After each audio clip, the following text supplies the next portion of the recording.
time multiple centuries. In the 1600s, the Japanese master Basho spoke profoundly to one of his students. He said, "You must reverse your haiku. A dragonfly, remove its wings, pepper tree. But a pepper tree, add wings to it, dragonfly." Depending on how this thought unfolds, you either witness the destruction or the healing of the world. Depending on how this thought unfolds, we're either pulling things apart and breaking them down, or putting things together and building them up. Depending on how this thought unfolds, we're either part of the problem or we're part of the solution. Today, as we celebrate the end of our 2015 stewardship season, this much is clear to me. We here at Live Oak have heeded Basho's counsel and reversed the haiku in our generous giving to build up our community. We have stepped up and, in his image, added wings to the pepper tree to create a dragonfly. And for that, we all are the grateful beneficiaries. There is a funny story told about a rabbi, a Buddhist monk, and a UU minister. You know it's going to be good, right? Already. They would begin their time together. They had lunch together every month, and they would begin their time together with a short spiritual practice, and they each took turns figuring out what that spiritual practice would be. One month, when it was the rabbi's turn, she said, "Before we eat, I want you to tell me what 3 words you would want spoken at your memorial service." So the Buddhist monk meditated for a moment, and then he said, "I know. I want them to say, 'He walked peace.'" "Oh, that's wonderful. He walked peace," the rabbi and UU minister said appreciatively. Then it was the rabbi's turn, and after a moment's thought, she said, "I know. I want to hear, 'She served justice.'" "Oh, that's beautiful. She served justice," the UU and the Buddhist monk repeated after her. And then the rabbi turned to the UU minister and said, "So what 3 words would you want to hear at your memorial service?" And the UU minister said without hesitation, "Look, she's moving."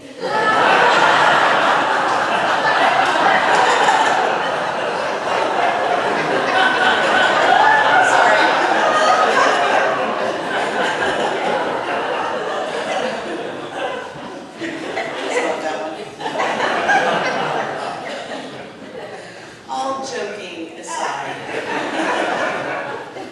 what 3 words would you want spoken at your memorial service? It's a really interesting exercise. I couldn't settle on 3, I want lots, but among them, 3 words that I would hope are spoken at my memorial service are, "She was generous." She was generous. This quality of freely giving to the world and to others from our resources and our abundance. Yes, we are finishing our stewardship drive today, and so we've spoken a lot this past month about one very vital form of generosity for a religious community, and that's financial generosity. And the stewardship team and I have been very transparent about the financial situation of the congregation, which is great, and because that's what healthy and thriving congregations do. We've talked about financial resources openly so that everyone can understand what a difference each contribution makes. And we've talked about what it takes to fund our vision And in doing so, I've heard that it's made a few people a little bit uncomfortable. But I want to say, that's okay. That's part of why we're speaking openly about finances, to start to take some of the emotional punch out of this topic so that we can be together in our understanding. And in some ways, I think and hope that this community is the most Christian and the most communist of communities. Hang with me here. Didn't Christianity and communism, in their purest early forms, have at the core of their belief, from each according to their ability and to each according to their need? As I said earlier this month, money is not a dirty word. It's a good and joyful thing for us to give away money because it enables us to show what we care for in the world. Financial giving stands tall and honorably with every other form of human generosity. And you're going to keep hearing this over the years, my friends, so I'm going to say it up front, right at the beginning. I'm going to unapologetically encourage us all, whether you're well off financially or struggling on a fixed income, to move toward the spiritual goal of tithing, which is giving away 10% of your resources, because there is enormous satisfaction and joy in charitable giving, moving toward. But that said, this morning I want to talk about other forms of generosity beyond the financial generosity. First form, spiritual generosity. We're living generously when we give of ourselves. We give of ourselves when we give our time, our caring, our attention, our support to each other, to this congregation, and to our world. Spiritual generosity, as expressed in the poem written by our own Lisa Ofterheide, and it goes like this. There are those who lock up everything, houses, cupboards, trunks, hearts, always in fear of losing things, of thieves, of loves gone astray. They carry keys in clanging clusters, mislay them often, spend time in frantic searches, try new hiding places. Their houses are full but cold. Their cupboards are stocked and moldy. Their hearts shrunken.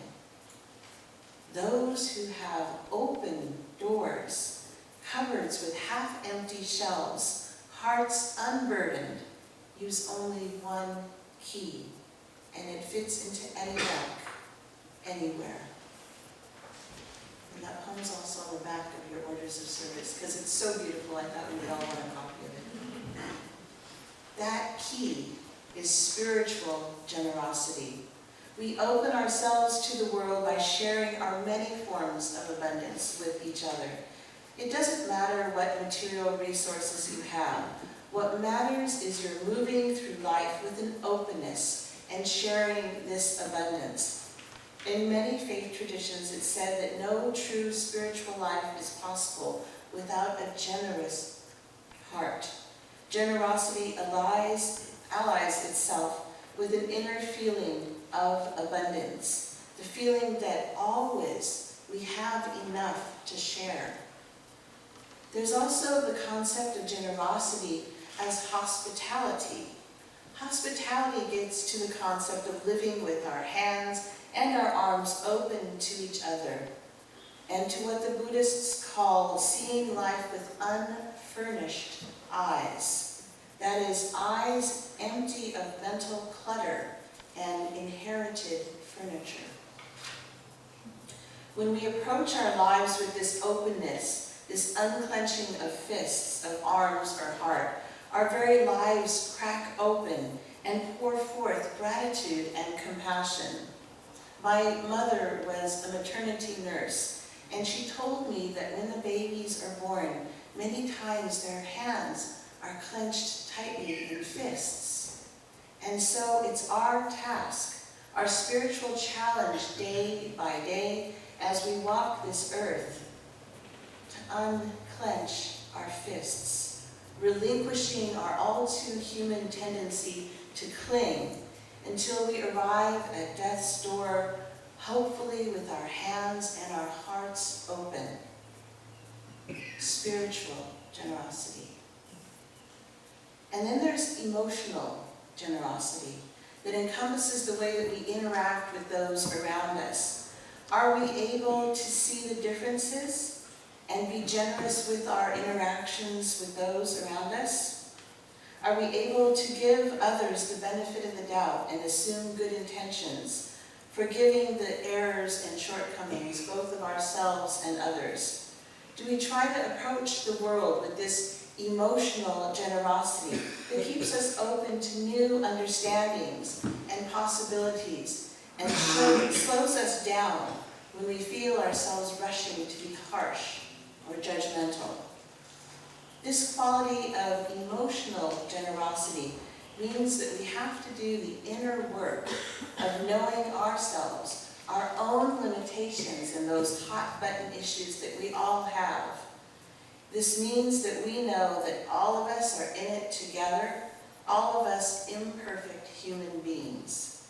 By understanding and owning our own imperfections, we can grow to become more emotionally generous with the less than perfect humanness of our fellow travelers.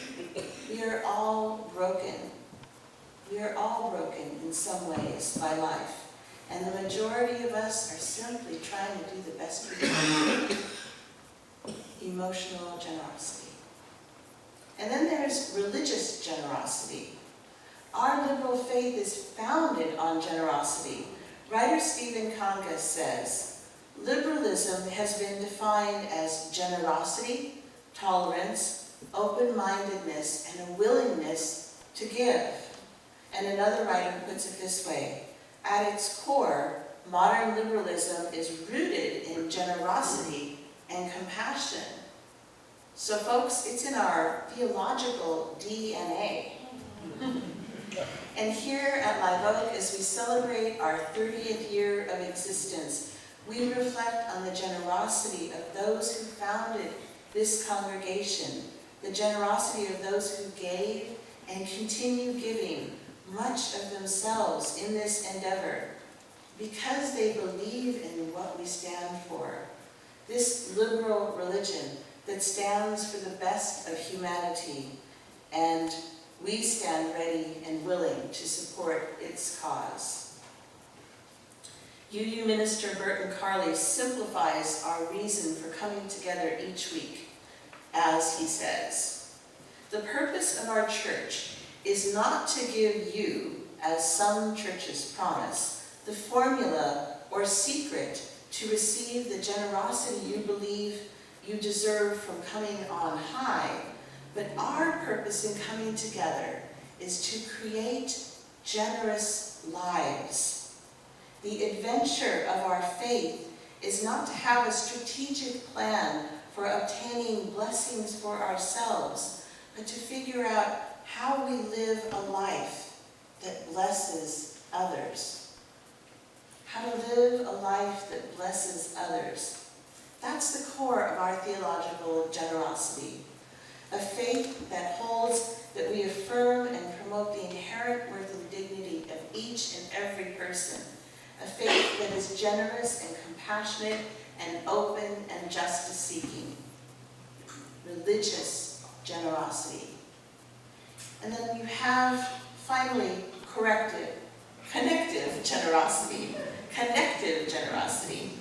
In the African understanding of Ubuntu, our humility and generosity come from realizing that we could not be alive, nor could we accomplish anything without the support and love and generosity of all the people who have helped us become the people that we are today.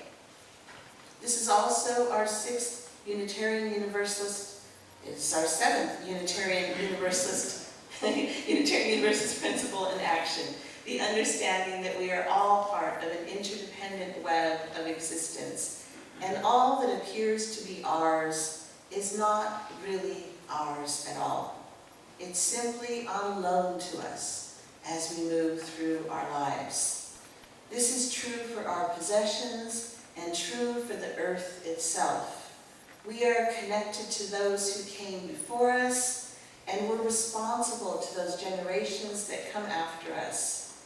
UU minister Peter Rabel put it poetically. We build on foundations we did not lay.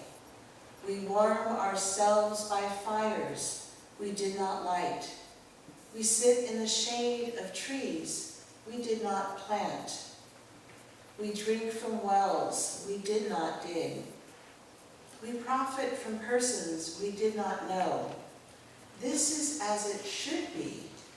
Together, we are more than any one person could be.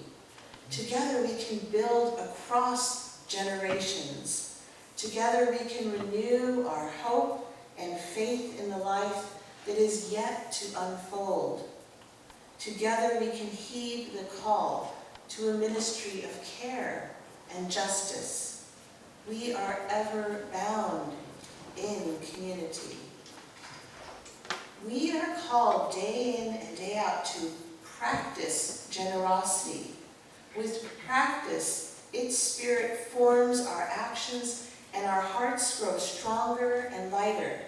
It can lead to new levels of letting go and satisfaction, love and happiness. So beyond benefiting the world around us, cultivating generosity as a spiritual practice is also in our own self-interest. It makes us feel good about ourselves and the world around us. It reaffirms our place in the world and blesses us with the positive responses that we get of compassion and empathy and gratitude. It opens our heart and our soul. Walk in gratitude for the loving loyalty and generosity that has brought us this far and continues to ensure that we thrive both as an institution that meets our own needs, but also as a place that encourages us to develop our spiritual muscles, including that of generosity, through our gifts to this congregation. Gratitude is just the other side of the coin from generosity. Gratitude, generosity. These two are inextricably linked. We give generously of ourselves and our possessions out of gratitude for the gifts that we have in our lives, and we're grateful for the generosity of others. A colleague of mine told of a man that he knew who had been laid off as a dock worker, but he knew that his congregation needed every single person to contribute. So what he did was he volunteered to serve as the unpaid custodian. He went every day, cleaned the church, until such time that he could afford to resume his financial pledge. Well, he found a way to contribute his fair share as he enabled the money that would have been spent for the cleaning service to be used elsewhere in the budget. And some months into this man resumed his day job and also resumed his financial pledge to the church. But he derived such satisfaction from working as the unpaid custodian that he continued in that role for the next 30 years. Gratitude and generosity, hand in hand. It's been suggested that as you use, our defining discipline could be gratitude, which emphasizes all we've been given and all that we owe back in return, flowing from our understanding of ourselves as connected. Gratitude is how we respond upon recognizing that we're made up of relationships to everyone and everything else.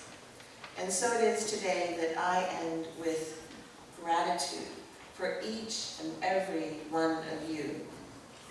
Gratitude for the gift that you are in your own unique and wonderful being. Gratitude for the gift of your spiritual generosity, when you give of yourselves. Gratitude for the gift of your emotional generosity, as I witness time and time again how we strive to affirm the best of ourselves in the way that we interact with those in this community and beyond. And gratitude for the gift of your connective generosity, understanding ourselves as just part of this long stream of generous people. Gratitude for the gift of your religious generosity, knowing that this liberal religion stands for the best of humanity, as we stand ready and willing to support its cause. You must reverse your haiku. Not a dragonfly, remove its wings, pepper tree, but a pepper tree, add wings, dragonfly. Thank you from the bottom of my heart for all that we are creating, all that we're building together. Amen and blessed be. Today we're celebrating the successful conclusion of our annual stewardship season. That's a great song to end it with. And after our service ends, please take just a moment or two, do what you need to do, 5 minutes or so, and everyone is welcome back here in the sanctuary for a very short program. We're going to have raffles and an announcement, and then we'll all enjoy a beautiful lunch together. Okay? Yes. So everyone, would you please join hands, join elbows, whatever you want to join for the benediction. I should be careful, shouldn't I?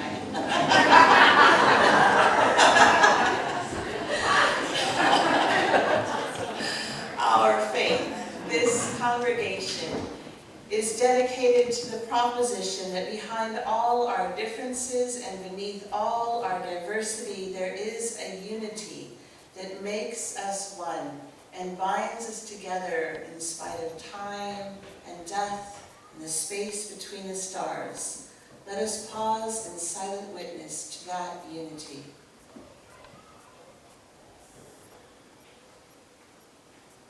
And dear ones, as you go forth into your week ahead, may the blessings of love be upon you.